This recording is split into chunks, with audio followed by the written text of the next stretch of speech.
This is Democracy Now!, democracynow.org, The War and Peace Report. I'm Amy Goodman. We're broadcasting from the Sundance Film Festival in Park City, Utah.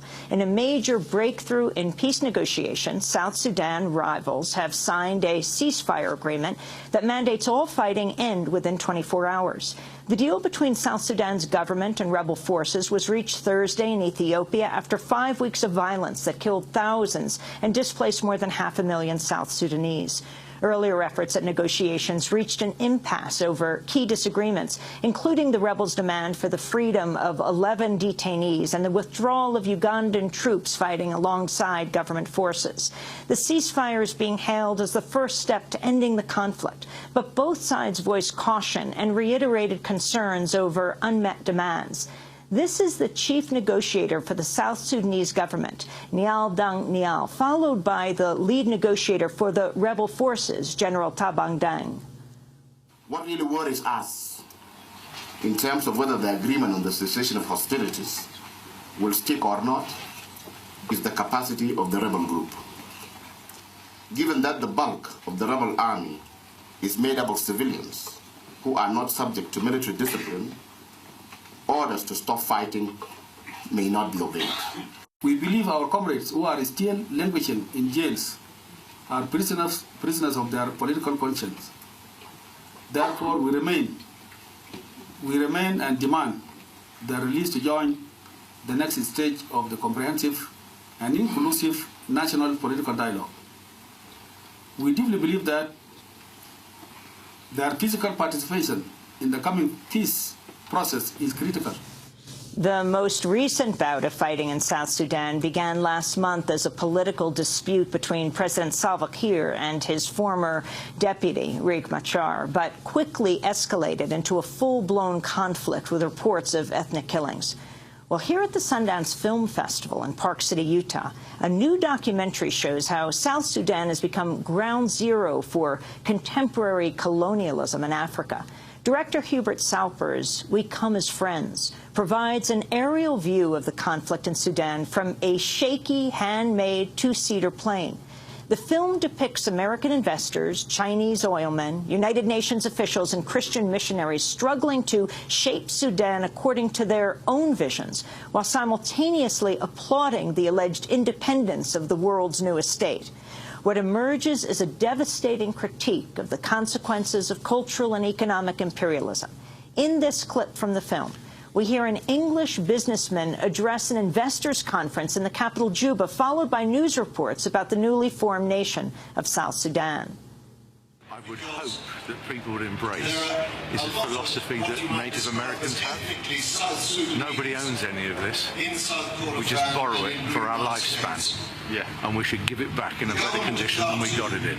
So if people view South Sudan in that way, then it will be right for the South Sudanese and it will be right for the investors because it's completely win-win. There are great concerns, you know, aerial bombardments near the border areas are going on, as well as in Darfur, in North. The world's newest nation is preparing for war. Thousands of soldiers are already on the new border. This is over oil and land. That's a clip from Hubert Sauper's new documentary, We Come as Friends. It just premiered here at the Sundance Film Festival. For more, we're joined by Hubert Sauper. His 2004 film, Darwin's Nightmare, was nominated for an Academy Award. We Come as Friends will have its European premiere at the Berlin Film Festival next month. Hubert Sauper, welcome to Democracy Now! It's great to have you with us. It's a fascinating film. Can you relate the film to what's happening today in South Sudan? Hi, Amy. Hi. Thanks for having me. Yes, obviously as a documentary filmmaker you work for years. I worked for 6 years in this film and I'm not a newscast person, but I finished making We Come as Friends in 2012, and the last episode of my film happened at the moment when the new formed state South Sudan transgressed the new formed border to its neighbor North Sudan and attacked an oil field, and the North Sudan in exchange bombed villages in the South Sudan, and there was a big fight over an oil field called Heglig, which you can see in the movie. And now, let's say 2 years on, the conflict has similar forms, but is called, let's say, not a religious conflict, because when I shot the film 2 years ago, until then it was officially a conflict between Muslims and Christians, fighting over oil, to simplify a very complicated story, of course. And now the Muslims are contained in another country, the North Sudan. Mr. Bashir is a war criminal and quite known in the world. I think he's a known name for being not a very tender president. But now the South Sudan is no longer fighting between the religious lines, and suddenly it becomes ethnic lines, and suddenly newer tribes fight against Dinka tribes and two warlords who basically try to figure out who is going to strike the deals with oil companies. So it's the same thing. It's a divided country, and at stake is the same thing again. It's the oil and the water for the Nile and the gold, whatever. And talk about the larger forces at play. Well, We Come as Friends is a movie that depicts the pathology of colonialism, basically. And it's very complicated and hundreds of years old or thousands of years old pathology. And were you going to say, should I talk about the movie? Or yeah, I mean, which is exactly what you deal with in the movie, is these larger forces at play. In fact, let me play a clip from the film talking about these larger forces. The U.S. ambassador to South Sudan, Barry Walkley, speaking at the opening of a new power plant in Capoeira near the Kenyan border. At one point, his address is interrupted by a protester. The people of the United States of America, I'm delighted to congratulate the organizers of this timely event. The Capoeira power plant can today serve approximately 725 customers through 20 kilometers of completed electric lines. In the future, we'll be able to serve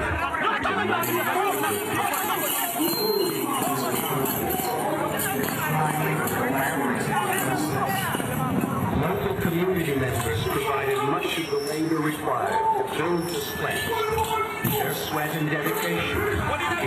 Get him out. The electricity that flows throughout this morning in the remarks, there have been several references to light. During the opening prayer, Reverend Father talked about light. The County Commissioner, in his remarks, also spoke of the importance of light. The children sang songs of light. Those remarks, those references to light, were literally and figuratively appropriate, because today we are literally and figuratively bringing light. The U.S. ambassador to South Sudan, Barry Walkley, speaking at the opening of a new power plant in Capoeira near the Kenyan border, saying we literally and figuratively are bringing light. Hubert Sauper. Well, that is a very known old phrase. It's basically, it came out of the mouth of this ambassador. I think he's well-meaning, I'm sure. The movie is about the mindset of a problem, which is very, very old in human history. Is outside forces coming to a place. In this case, it's South Sudan, the very place where you just saw this opening of a power plant, making electricity for the locals, is the place where most of the gold resources of this new country are under the ground. Nobody really talks about it, but I think when you want to extract gold, you need a lot of electricity, and I presume there is a connection between this new power plant and the future gold exploitation. Also, you need a lot of fresh water for gold, and there's also fresh water in this place in Capoeira. Whatever. For me, it was amazing as a filmmaker to come to a place like South Sudan, to emerge into like a window of history, the window of history, because one of the main consequences of colonialism is the division to rule, divide and rule. And most people know that Africa was cut into 50 or what pieces 100 years ago, and now it is basically in 2011 the Sudan was cut in 2 more pieces. Everyone was basically applauding this new situation because we have 2 new countries and it's going to be peace, but not many people talked about the new border, which is thousands of kilometers long, and on the borders in Africa people die. And unfortunately this new border between North and South Sudan cuts straight through the oil fields, which is the scene of the end of this movie, which you may not have time to see, but it's a terrifying end. It's a war in the oil fields. Well, I want to go back to another clip, Hubert, of your film, We Come as Friends, a tribal leader in South Sudan coming to understand that he's leased about 2,300 square miles of community land to a Dallas-based company called the Nile Trading and Development Corporation, or NTD. The contract's explained to him by a group of political activists from Juba. NTD has full rights to exploit all natural resources in the leased land. This includes 1. Right to develop, produce, and exploit timber, forestry resources on the leased land. It is written that they will cut the trees on your land. Right to engage in agricultural activities, the cultivations of biofuel crops and palm oil trees. 4. Right to explore, develop, mine, produce, and or exploit petroleum, natural gas, and other hydrocarbons resources for both local and export markets for 75,000 Sudanese pounds, equivalent to approximately US $25,000. That's a clip from We Come as Friends. The amount of land that was sold, the 2,300 square miles, is approximately the equivalent of greater metropolitan Chicago. Hubert Sauper. How did this happen?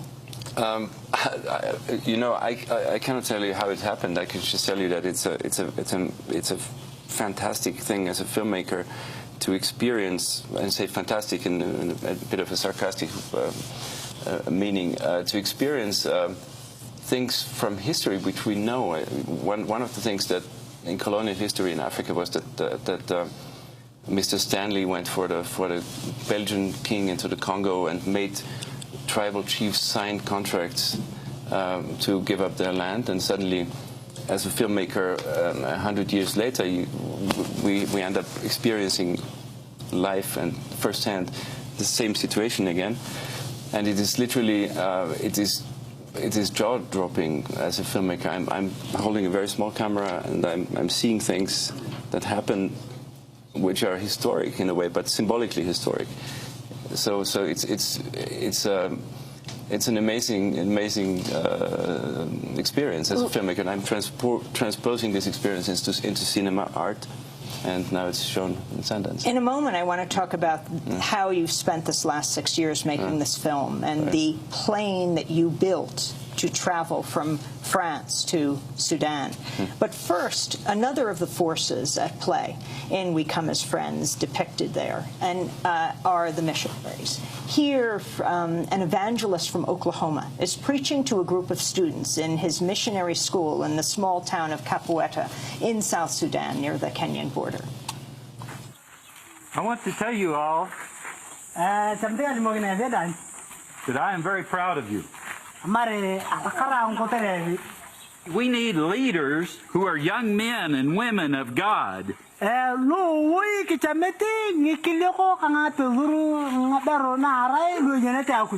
Who trust in God and know that He will answer your prayers. When what I want is what God wants, that means when I pray, I'm praying just like Jesus prayed. So that you believe that whatever you pray for, God will do. But you know what the first requirement is for God to answer your prayers? First, you must allow him to change your heart. My heart has to change. The missionaries, Hubert Sauper.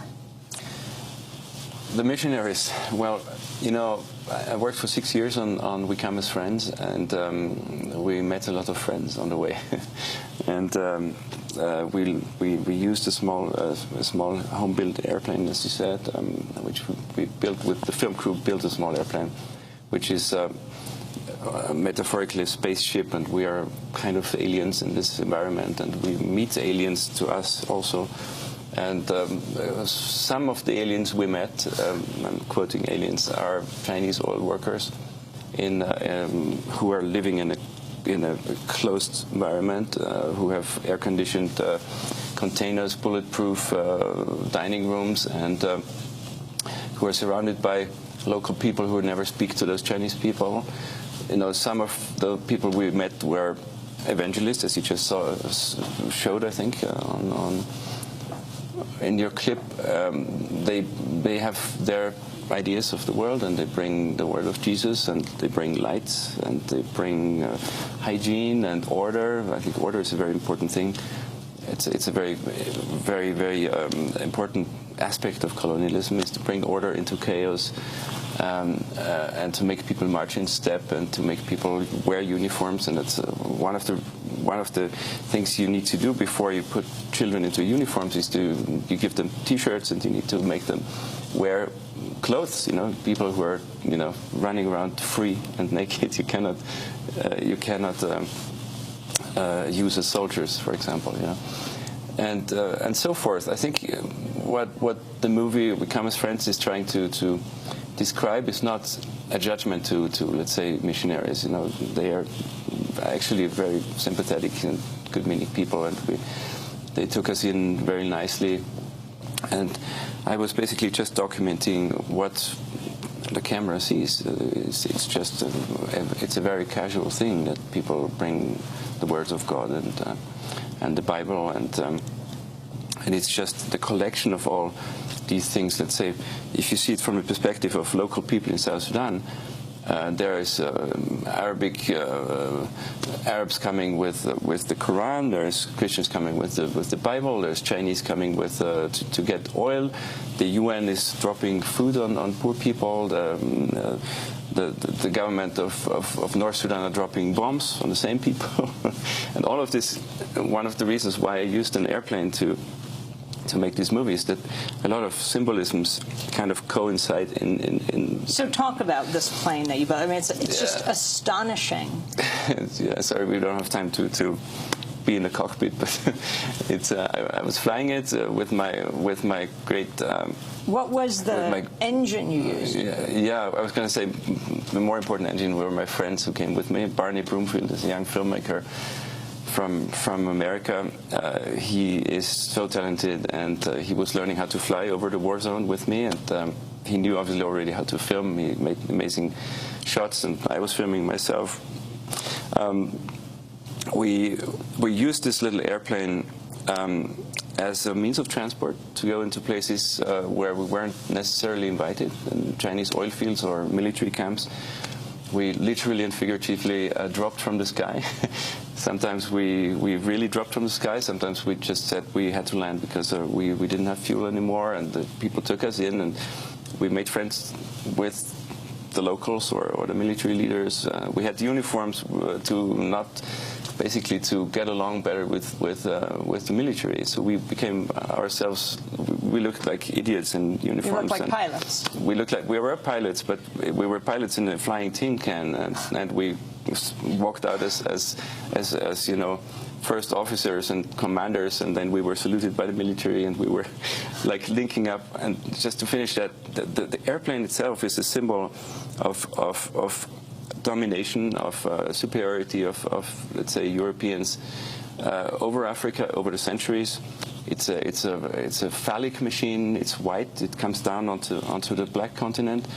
It's an evil machine. It drops bombs. It's a machine that's connected to religious symbolisms. You know, the UN has these beautiful white birds who bring all these doctors and help. So an airplane contains within itself a number of symbolisms which are, of course, used in this kind of films, in this film, We Come as Friends. Yeah. Well, it's a remarkable film, and I hope we have another conversation when it opens in theaters. The film has just premiered at the Sundance Film Festival.